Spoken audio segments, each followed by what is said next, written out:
Hi friends, today we'll discuss about intangible assets.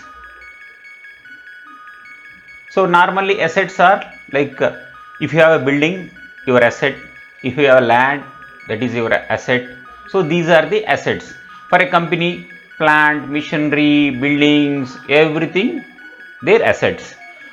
So you have tangible assets and intangible assets.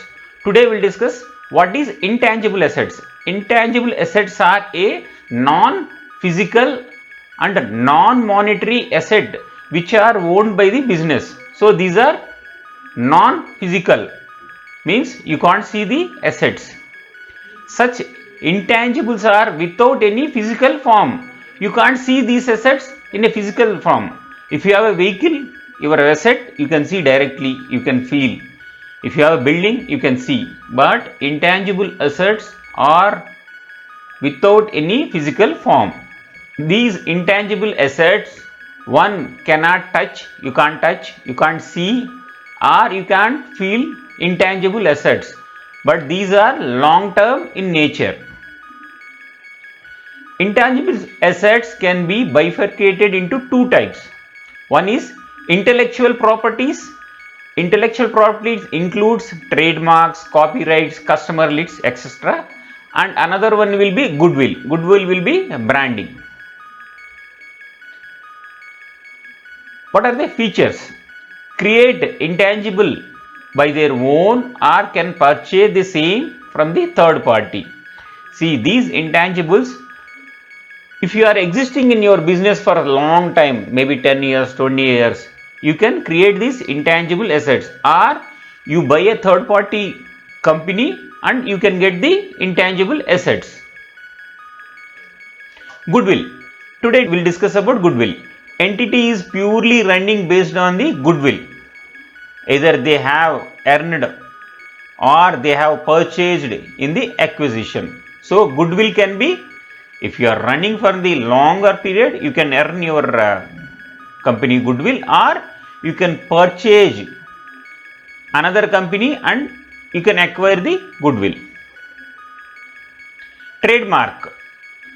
Trademark is a recognition, sign, design or expression which identify the product or service of a particular source from those of others.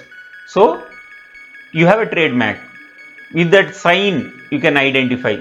For example, Nike, you have this symbol. Adidas, you have a symbol. Design, by the label, color, you can identify the product. So this will be called trademark. Shape and size, packed material, color, look and feel, these are included in the trademark. For example, you have a BMW trademark, so that will be like size, color, shape, everything included. This is called trademark. Patented technology, royalty income when are licensed out. So patent technology, royalty income when they are licensed out. So when you license out these things, you will get a patented income. So these are also intangible assets. Copyrights related. So copyrights related means musical works, pictures, photographs, audio visual materials are protected by copyrights. If somebody wants to use your picture or musical work, then they have to pay you money. So these are called copyrights. So all the movies will have copyrights. So another people, they want to remake or dub, then they have to buy from the originator. Customer relationships, long term relationship with the customers. So intangible assets also, if you are running your business from the last 100 years, you have a customer base. If tomorrow the business owners changes also, you will get the same business because you have a customer base from last 100 years. These are also intangible assets. Thank you friends. If you like my video, please subscribe and share with your friends.